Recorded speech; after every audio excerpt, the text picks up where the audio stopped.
Cambridge English, IELTS 11, Tests 1 to 4. Published by Cambridge University Press and Cambridge English Language Assessment 2016. This recording is copyright. CD 1. Test 1.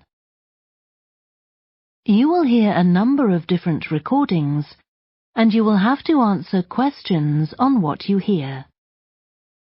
There will be time for you to read the instructions and questions, and you will have a chance to check your work. All the recordings will be played once only. The test is in 4 sections. At the end of the test, you will be given 10 minutes to transfer your answers to an answer sheet. Now turn to Section 1. Section 1. You will hear a telephone conversation between an official at a village hall and a woman who wants to hire a public room. First, you have some time to look at questions 1 to 6.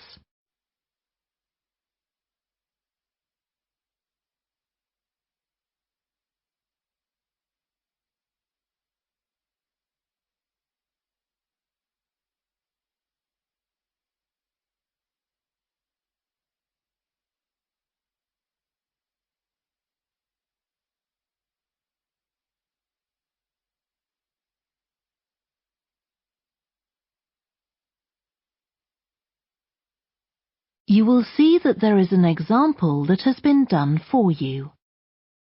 On this occasion only, the conversation relating to this will be played first. Hello? Oh, hello.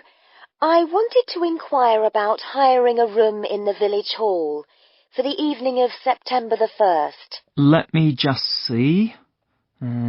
Yes, we have both rooms available that evening.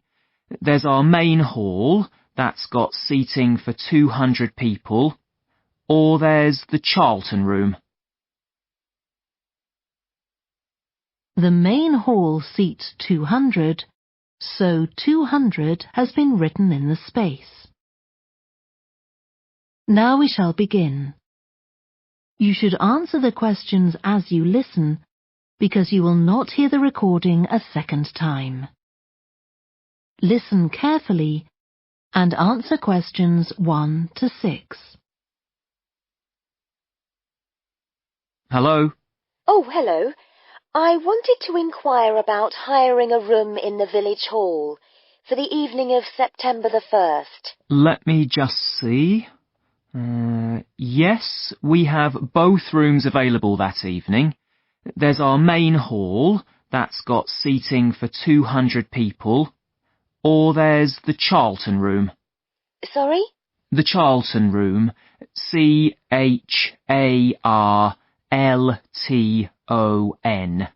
That's got seating for up to 100. Well, we're organising a dinner to raise money for a charity, and we're hoping for at least 150 people. So I think we'll go for the main hall. How much would that cost? Let's see. You wanted it for the evening of September the 1st? Yes, that's a Saturday. So from 6 p.m. to midnight, that'd be £115. That's the weekend price. It's £75 on weekdays. That's all right. And I have to tell you, there's also a deposit of £250, which is returnable, of course, as long as there's no damage. But we do insist that this is paid in cash. We don't take cards for that. You can pay the actual rent of the room however you like, though. Cash, credit card, cheque. Oh, well, I suppose that's okay. So, does the charge include use of tables and chairs and so on? Oh, yes. And what about parking? Yeah, that's all included. The only thing that isn't included is, You said you were organising a dinner? Yeah. Well, you'll have to pay extra for the kitchen if you want to use that. It's £25. It's got very good facilities, good quality cookers and fridges and so on. OK. Well, I suppose that's all right. We can cover the cost in our entry charges. Right, so I'll make a note of that. Now, there are just one or two things you need to think about before the event. For example, you'll have to see about getting a licence if you're planning to have any music during the meal. Oh, really? It's quite straightforward. I'll give you the details later on. And about a week or 10 days before your event, you'll need to contact the caretaker, that's Mr. Evans, to make the arrangements for entry. He'll sort that out with you. And do I give him the payment as well? No, you do that directly with me. Before you hear the rest of the conversation, you have some time to look at questions 7 to 10.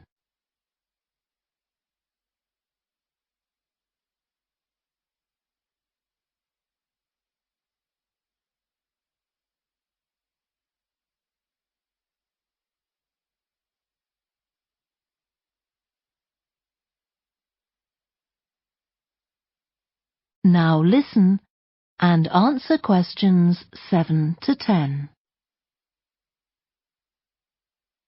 Right. Now, is there anything I need to know about what happens during the event?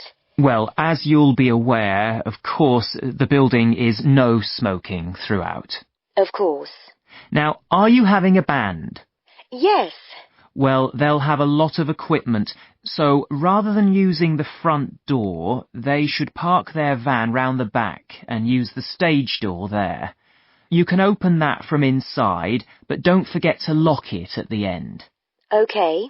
And talking of bands, I'm sure I don't need to tell you this, but you must make sure that no one fiddles about with the black box by the fire door. That's a system that cuts in when the volume reaches a certain level. It's a legal requirement. Sure. Anyway, we want people to be able to talk to one another, so we don't want anything too loud. Oh, that reminds me. We'll be having speeches. Are there any microphones available? Yep, just let the caretaker know. He'll get those for you. Right, now, when the event is over, we do ask that the premises are left in good condition. So there's a locked cupboard, and you'll be informed of the code you need to open that. It's got all the cleaning equipment, brushes and detergent and so on. Right. So what do we need to do after everyone's gone? Sweep the floors, I suppose? Well, actually, they have to be washed, not just swept. Then you'll be provided with black plastic bags, so all the rubbish must be collected up and left outside the door. Of course. We'll make sure everything's left tidy. Oh, and I forgot to ask. I presume we can have decorations in the room? Yes, but you must take them down afterwards. Sure. And the chairs and tables should be stacked up neatly at the back of the room. I'll make sure I've got a few people to help me. That is the end of section 1. You now have half a minute to check your answers.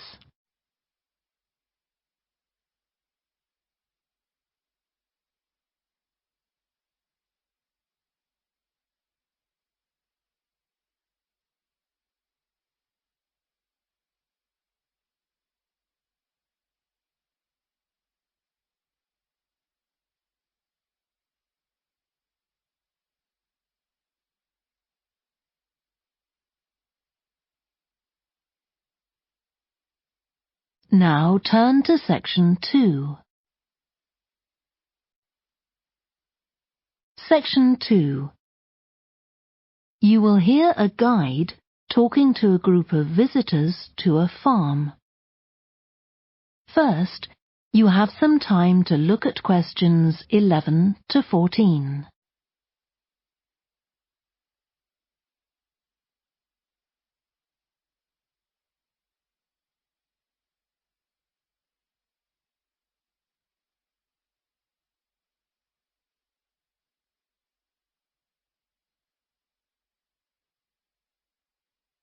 Listen carefully and answer questions 11 to 14. Welcome to the Fiddy Working Heritage Farm. This open-air museum gives you the experience of agriculture and rural life in the English countryside at the end of the 19th century. So you'll see a typical farm of that period, and like me, all the staff are dressed in clothes of that time.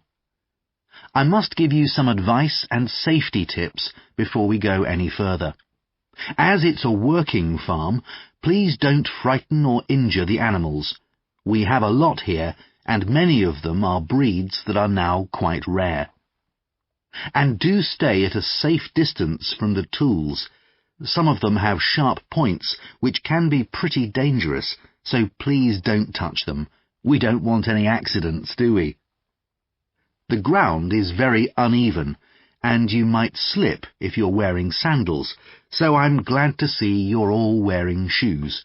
We always advise people to do that. Now, children of all ages are very welcome here, and usually even very young children love the ducks and lambs, so do bring them along next time you come. I don't think any of you have brought dogs with you, but in case you have, I'm afraid they'll have to stay in the car park unless they're guide dogs. I'm sure you'll understand that they could cause a lot of problems on a farm. Before you hear the rest of the talk, you have some time to look at questions 15 to 20.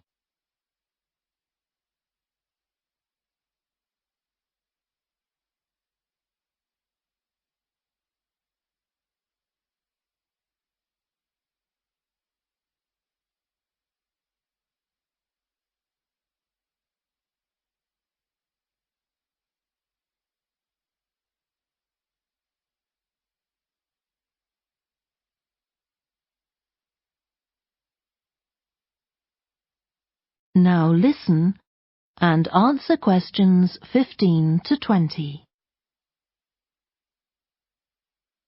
Now let me give you some idea of the layout of the farm. The building where you bought your tickets is the new barn immediately to your right, and we're now at the beginning of the main path to the farmland, and of course the car park is on your left. The scarecrow you can see in the car park in the corner beside the main path is a traditional figure for keeping the birds away from crops. But our scarecrow is a permanent sculpture. It's taller than a human being, so you can see it from quite a distance. If you look ahead of you, you'll see a maze. It's opposite the new barn, beside the side path that branches off to the right, just over there. The maze is made out of hedges which are too tall for young children to see over them, but it's quite small, so you can't get lost in it. Now, can you see the bridge crossing the fish pool further up the main path?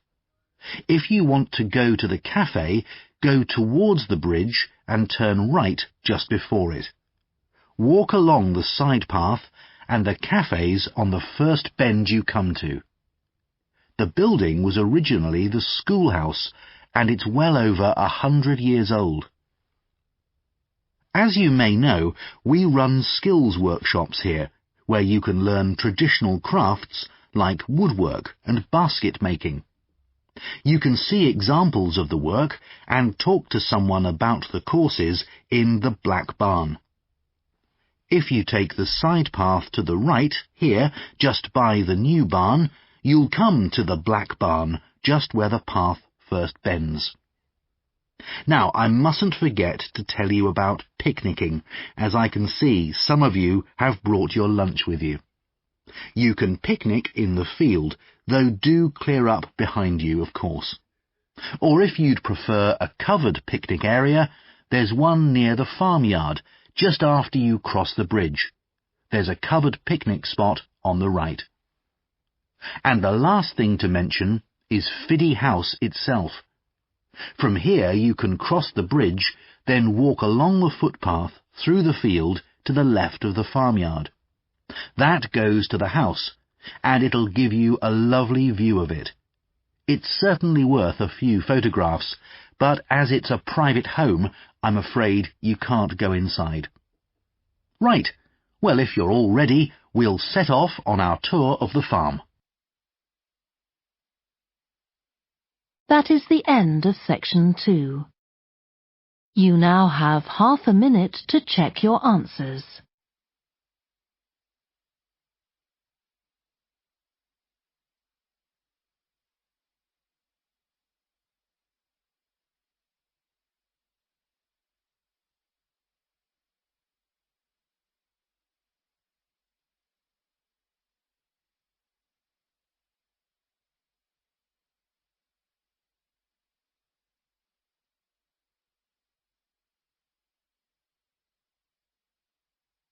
Now turn to section 3.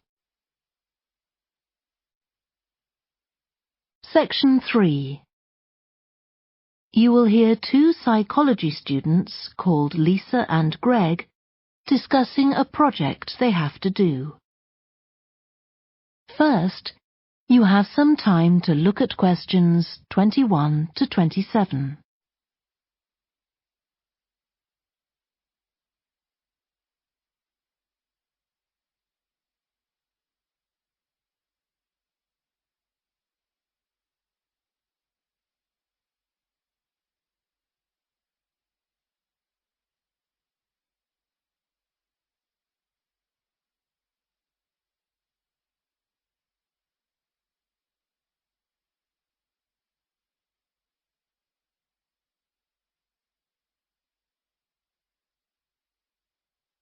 Now listen carefully and answer questions 21 to 27.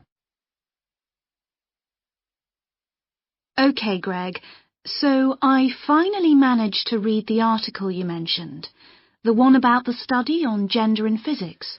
About the study of college students done by Akira Miyake and his team. Yeah, I was interested that the researchers were actually a mix of psychologists and physicists.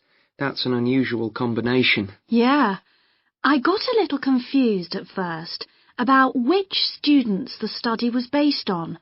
They weren't actually majoring in physics, they were majoring in what's known as the STEM disciplines. That's science, technology, engineering and math.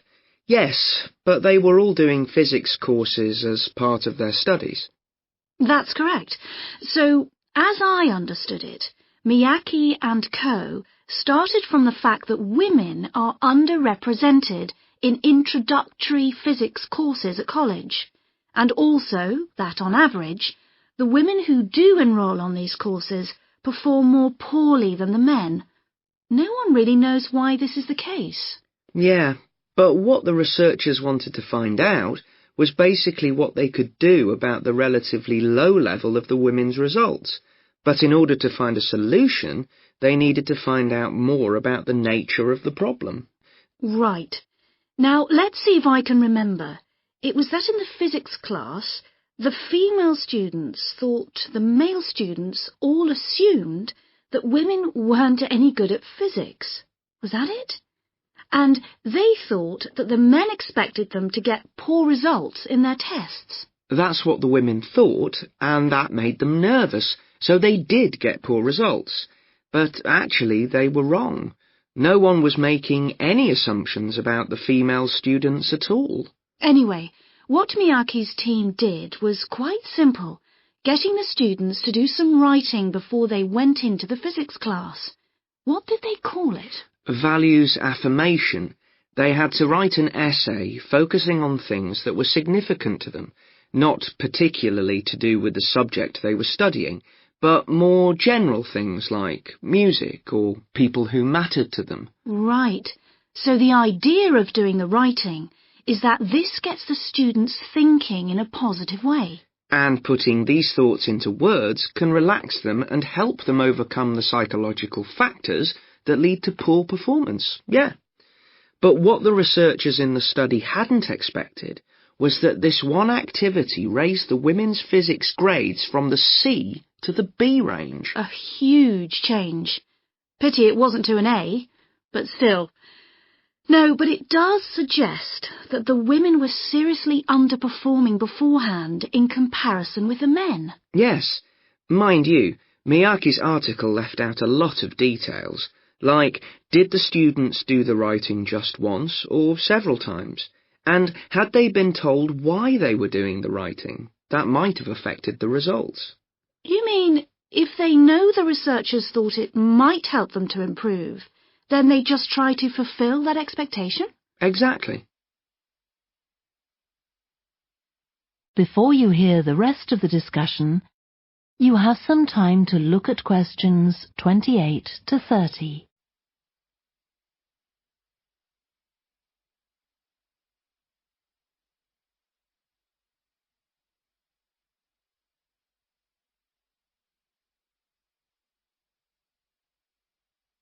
Now listen and answer questions 28 to 30. So anyway, I thought for our project we could do a similar study, but investigate whether it really was the writing activity that had that result. OK, so we could ask them to do a writing task about something completely different, something more factual, like a general knowledge topic. Maybe.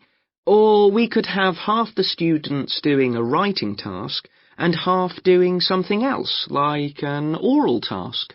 Or even half do the same writing task as in the original research and half do a factual writing task. Then we'd see if it really is the topic that made the difference or something else. That's it. Good. So, at our meeting with the supervisor on Monday, we can tell him we've decided on our project. We should have our aims ready by then. I suppose we need to read the original study. The article's just a summary. And there was another article I read by Smolinski. It was about her research on how women and men perform in mixed teams in class, compared with single-sex teams and on their own. Let me guess. The women were better at teamwork. That's what I expected. But actually, the men and the women got the same results, whether they were working in teams or on their own. But I guess it's not that relevant to us. What worries me, anyway, is how we're going to get everything done in the time. We'll be okay now we know what we're doing. Though I'm not clear how we assess whether the students in our experiment actually make any progress or not. No, we may need some advice on that. The main thing's to make sure we have the right size sample, not too big or too small. That shouldn't be difficult. Right, what do we need to do next? We could have a look at the timetable for the science classes, or perhaps we should just make an appointment to see one of the science professors. That'd be better. Great. And we could even get to observe one of the classes. What for? Well, OK, maybe let's just go with your idea. Right, well, I think that's everything for now. That is the end of section 3. You now have half a minute to check your answers.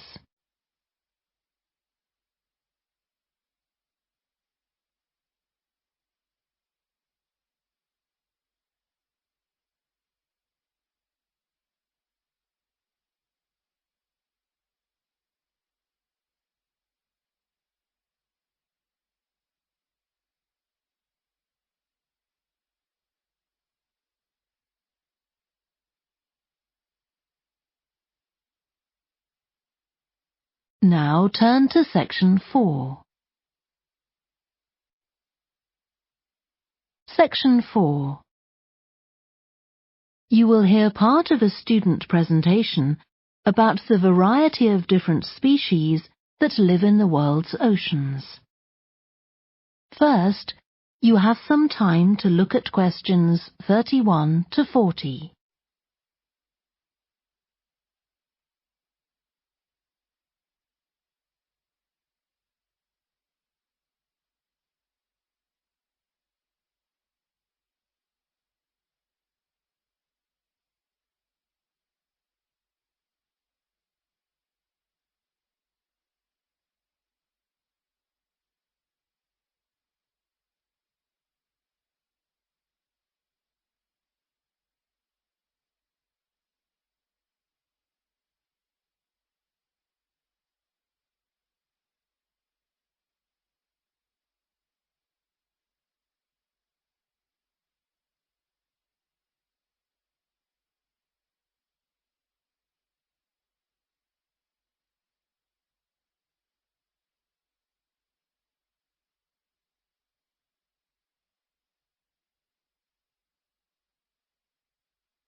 Now listen carefully and answer questions 31 to 40. I've been looking at ocean biodiversity. That's the diversity of species that live in the world's oceans. About 20 years ago, biologists developed the idea of what they called biodiversity hotspots. These are the areas which have the greatest mixture of species. So, one example is Madagascar. These hotspots are significant because they allow us to locate key areas for focusing efforts at conservation. Biologists can identify hotspots on land fairly easily, but until recently, very little was known about species distribution and diversity in the oceans, and no one even knew if hotspots existed there. Then a Canadian biologist called Boris Worm did some research in 2005 on data on ocean species that he got from the fishing industry. Worm located 5 hotspots for large ocean predators, like sharks, and looked at what they had in common. The main thing he'd expected to find was that they had very high concentrations of food, but to his surprise, that was only true for 4 of the hotspots.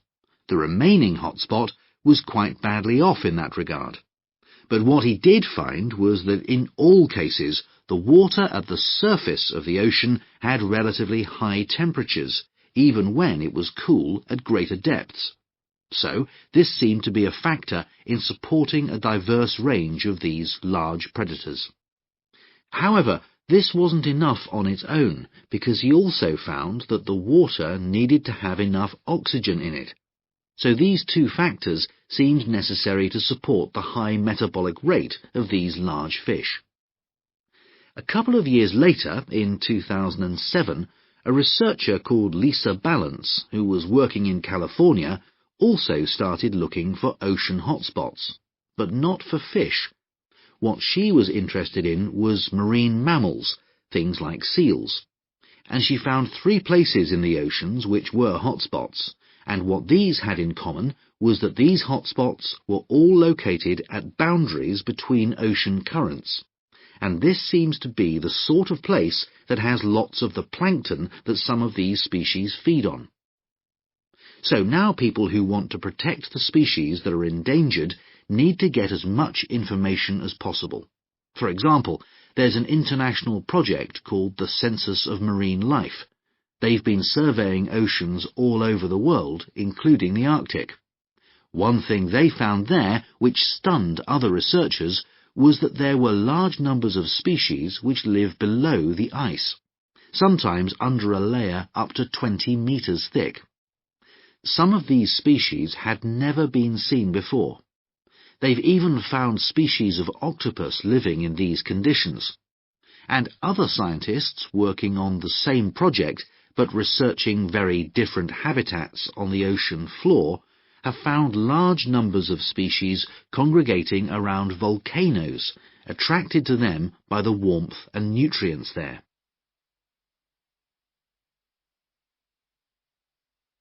However, biologists still don't know how serious the threat to their survival is for each individual species.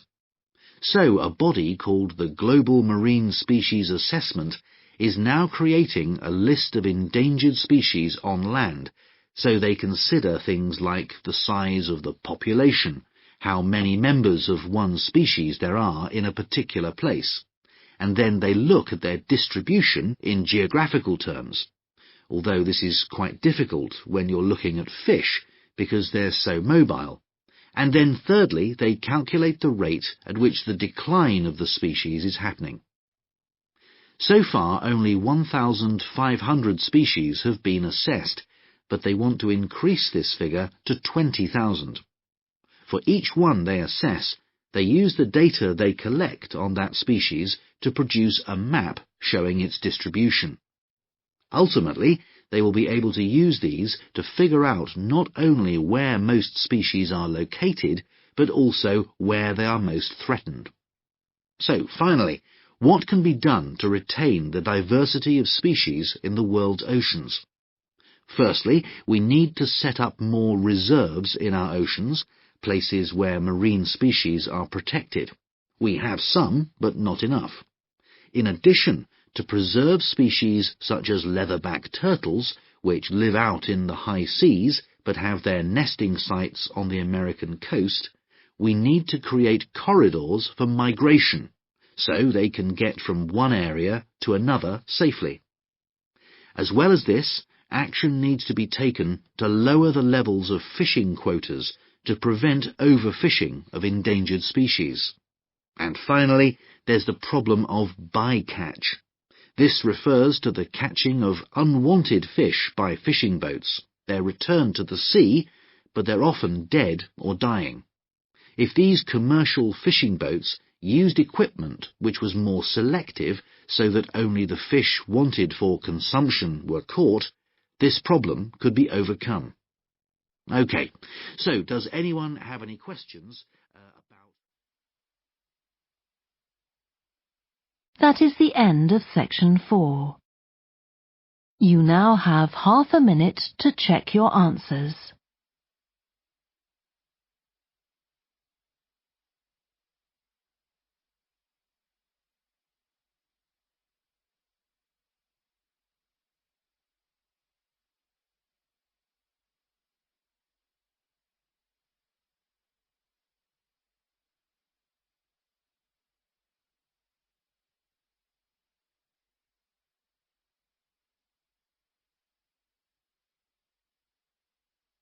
That is the end of the listening test. You now have 10 minutes to transfer your answers to the answer sheet.